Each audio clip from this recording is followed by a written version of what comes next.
Good morning, everyone. We're about to bring you the latest COVID-19 UAE updates. However, if you found this podcast through an article, which so many of you are doing, please hit that subscribe button wherever you get your podcasts so you can get your Dubai news daily. Good morning, everyone. How are you doing? Welcome back to the Lovin Daily, where we take you through all the trending stories that Dubai is talking about. How are you? Are you excited for the week? We're back at it. It's a weekday morning. However, we actually started our first ever live shows at the weekend. So shout out to Shireen and Mariam who are here. Were you watching? They start at 9:30, so it's a little bit later, which is nice. How are you guys? Are you excited for the week? Alibaba, how are you doing? I am great, Casey. I am great. I had a wonderful weekend.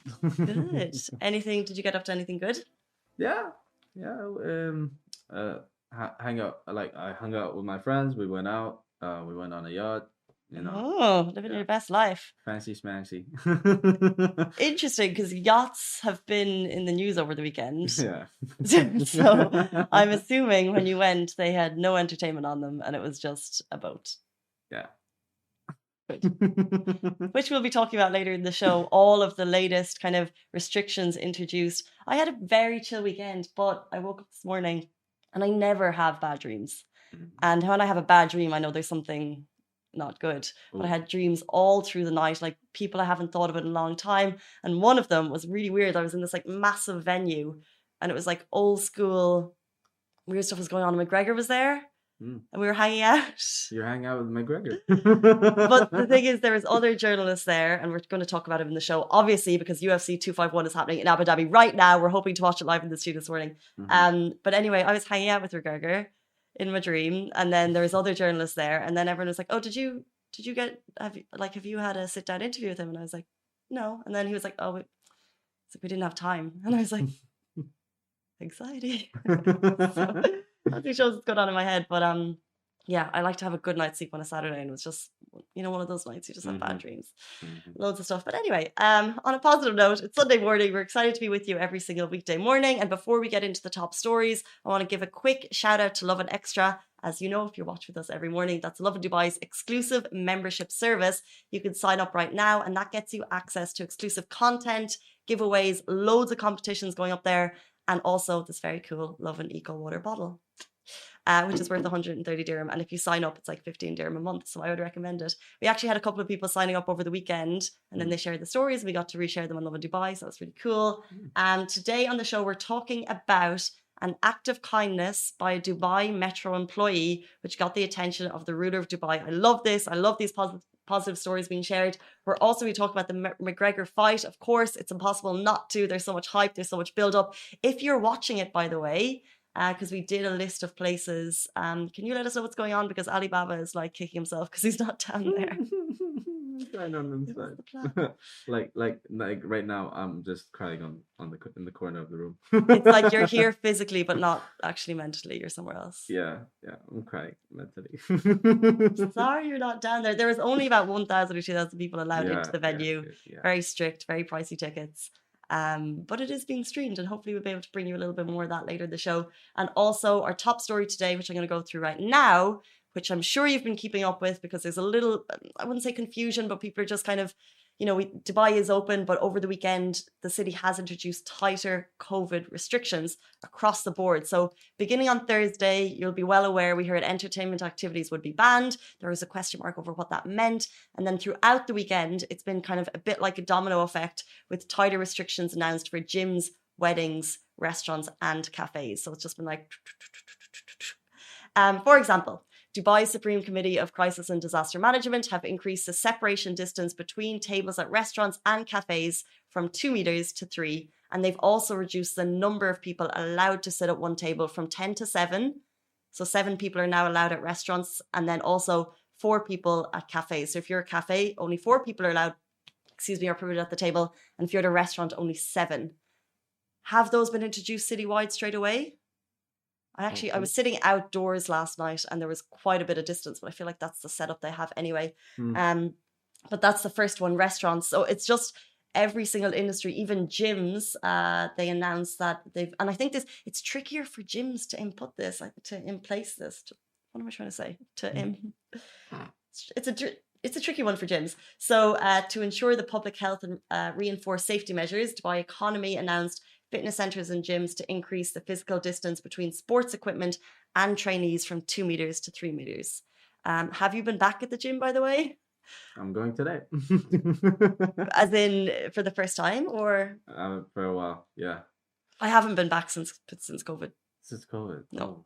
Not, yeah, I moved and things, but I stopped because of COVID. And then, so my question to you is, if you're going, if you've been in the last couple, like, is it possible to have 3 meters distance? I would say we're 2 meters now for sure. Yeah. And our office where we have good space. Yeah. But moving up to 3 meters in gyms, which the gyms that I know in Dubai, well, the ones that I've been to, I know there's massive ones, but the ones that I go are pretty small. Space is tight. Yeah. It's not easy. But that's what they need to do. Obviously, we've seen numbers rise. It continues to rise. However, slight positivity, there's been a drop in active cases. So in the last 24 hours, there's been 3,566 new COVID-19 cases. That's a scary number, 3,566. It's the highest we've had in 2 months. So we're looking at those numbers. However, there's also been over 4,000 recoveries in the last 24 hours.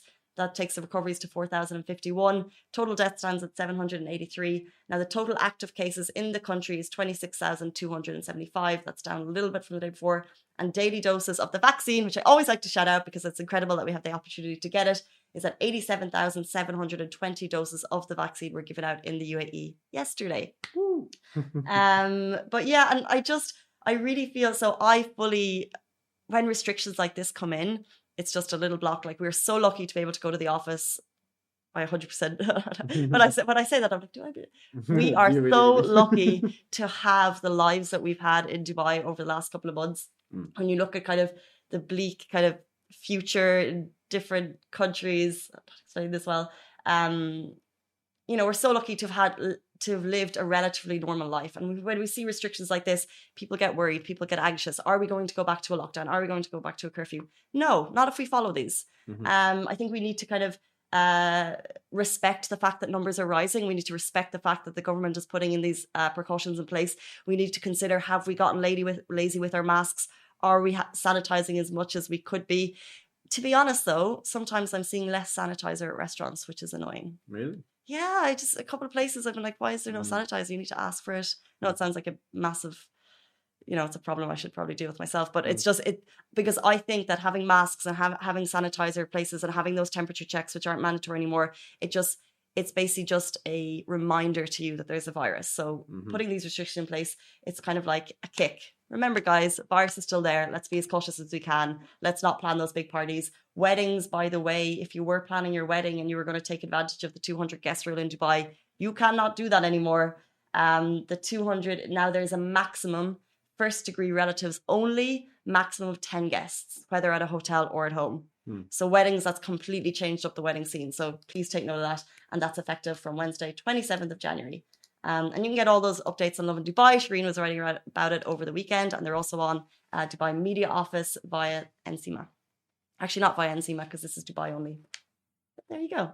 Lovin Extra is here. This is the new membership, and while absolutely nothing changes for our readers, extra members get access to premium content, exclusive competitions, and first look for tickets and access to the coolest events across the city, and Lovin merch. If you subscribe right now, a very cool Lovin Red Eco Water bottle will be delivered to your door. Moving on to our next story, the gloves are off. The McGregor versus Dustin Poirier fight is about to kick off. They are calling it a monumental rematch of lightweights. The UFC fans around the world are watching. They're probably up at whatever hour of the day it is. We're lucky that it's happening in the morning in Dubai. We're keeping up with the UFC updates. It's hard not to, even if you're not a UFC fan. There has been so much hype for this. McGregor has been living his best life in Dubai. Dustin Poirier, he's been down at the Etihad Arena. He's been posting really cute videos of his family. But there's massive excitement for this. The last time they fought, McGregor knocked Dustin Poirier out in 2 minutes. A lot has changed since then. We've seen Poirier kind of show his individuality as a fighter. We've also seen McGregor, how many times has he retired? A couple of times. He's back, he's gone. We don't know what he's doing, but he's back and he actually looks like he's as fit as he's ever been. And he is promising his casual showman self that he'll do it in 1 minute today. 1 minute, yeah. Will he do it in 1 minute? Half of the time that he actually did it in. So let's see. Is it part, Ali, you're a fan, is it part of is McGregor only good in the first couple of minutes? Is it like he's going to knock him out in the first couple of minutes and otherwise he won't have the match? Or is he kind of an all-rounder? Does he have the stamina? Does he have the consistency? Well, based on previous fights with McGregor, he's the first part of the show, let's say. It's all about the first part. Yeah. So if the fight starts to go longer and longer, his stamina starts to decrease. But in certain fights, if he's serious enough in like prior to the fight, he gets a second win, like probably at the end of the fight, like the last 2 rounds. He is definitely serious about this one. Yeah. He is ready. He wants to get the title back, so this is 1 fight away from the title. What type would it be? Like the lightweight? I think so, yeah. Lightweight title. I'm really sorry you're not there. I really am. Because Ali doesn't ask to go to anything. Like, obviously, we're quite lucky sometimes if there's events happening, there's concert tickets. Someone who's a fan can go, and Ali's never asked for anything. But last week he was like, "Can we go?" I was like, "I don't think so." They're only letting, I think, it's 1,000 or 2,000 people at the newly opened Etihad Arena in Abu Dhabi. It looks fantastic, by the way. Yeah. But they had to do it, and it is amazing. This is the kind of, is it the 3rd UFC we've had in the last kind of 2020, 2021? 3rd or 4th. In this kind of umbrella of UFC, the contract I guess they have this time. Yeah. This is the first time they've had spectators. So all through COVID, you could watch it, but they didn't have spectators. And it kind of ruins the atmosphere for a fighter like McGregor. I'm sure he just kind of loves that energy. Now there are fans. Some fans. Some fans. I know a friend who got a ticket. He paid probably through the nose for it, but he got a ticket, so he's down there, and you would be as a fan. I saw the ticket price. They were more than 2,000, 3,000. One of them was 4,000. I'm like, wow. Just for this fight? Because a friend of mine paid probably, I thought he paid like 1,600 actually, but he got 2 or 3 fights. Entire event. But the latest right now, so the scorecard of UFC 257, it's ongoing, and we're about, I think they're moving into the women's flyweights. They're up next. It's Jessica Ai versus Joanne Calderwood.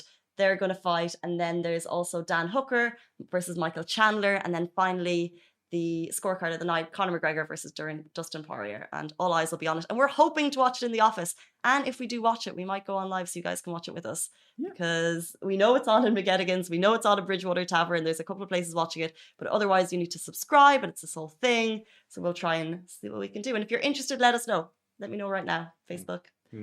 Instagram. Just turning on the comments. Maid Espejo, who's watching, she said, "Call him out, Casey." I think she's talking about you and the yacht party.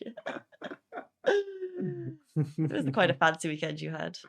Me? Yeah, it's a bougie weekend. Bougie weekend. Was there a reason that you were on a yacht, or was it just my friend's birthday? Okay. Yeah, we're just celebrating that. Did you have a birthday in Dubai if you didn't go on a boat party? No, it's really nice. And I think the main thing is that, but that's what the question people were asking is entertainment activities. What does that mean? I think brunches were still going ahead, of course, but it's like or boat parties are still going ahead, but if there is any DJ, the DJ industry is going to be a little bit flat for a while. So you kind of feel for those, I think anyone working in that industry. I think when it comes to lounges and the club scene and the hotels. Yeah, there won't be a DJ. They didn't say anything about music. There won't be, like, let's say, for example, I was at a brunch a little while ago. It was very extra. And then every single half an hour, pretty much on the dot, all these girls walked in carrying like torches. And then everyone like got to hold them and it was fire. And it was like, that's entertainment. That's just going to be cut for now. Okay. But I mean, if we can still go out, go to work, live a relatively normal life, I'm all for it. Yeah. Moving on, an act of kindness by Dubai Metro employee gets the attention of Dubai ruler. This is amazing. So Ashley Stewart, she's a journalist in Dubai. Something that happened to her could happen to anyone. She was at the Metro. What did she say? She didn't have her wallet, her top-up card. Let's see. Her Metro card was out of credit and she forgot her wallet. Not the situation you want to be in. It can happen to anyone. But now she wants to shout out praise for an absolute hero who works at the Emirates Towers Metro station. She basically said he's the staff Superman. He topped up her card out of his own wallet and then would not accept her to repay him later. And that's a true act of kindness. It is an act of kindness. It's just something small. And I think she shared the story onto her Twitter account. She's a lot of followers because she just wanted to get the attention of maybe RTA because she was like, give him a raise. Let's, drum up some excitement about it. And not only, actually, I'm not sure of the Arte's response right now. So, however, it did not, it got the attention of His Highness Sheikh Mohammed bin Rashid Al Maktoum, Vice President and Prime Minister of the UAE and ruler of Dubai. He retweeted her tweet and he said a true example of a real civil servant. So it just went straight to the top, which is so cool. Yeah. But I think what's cool is, so she shared his photo, and yes, it's getting attention online. So many positive comments beneath it. And of course, when the ruler of Dubai shares it, it's going to get a lot of hype.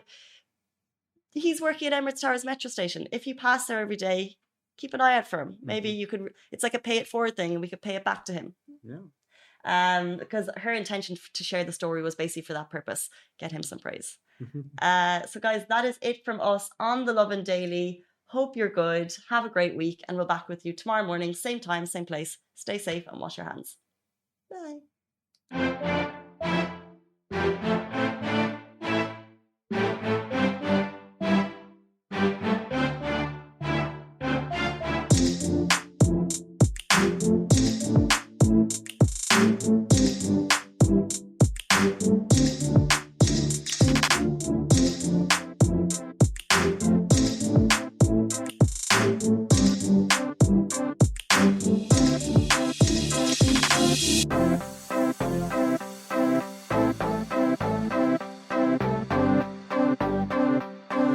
Guys, that is a wrap for the Lovin Daily. We are back same time, same place every weekday morning. And of course, don't miss the Lovin Show every Tuesday where I chat with Dubai personalities. Don't forget to hit that subscribe button and have a great day.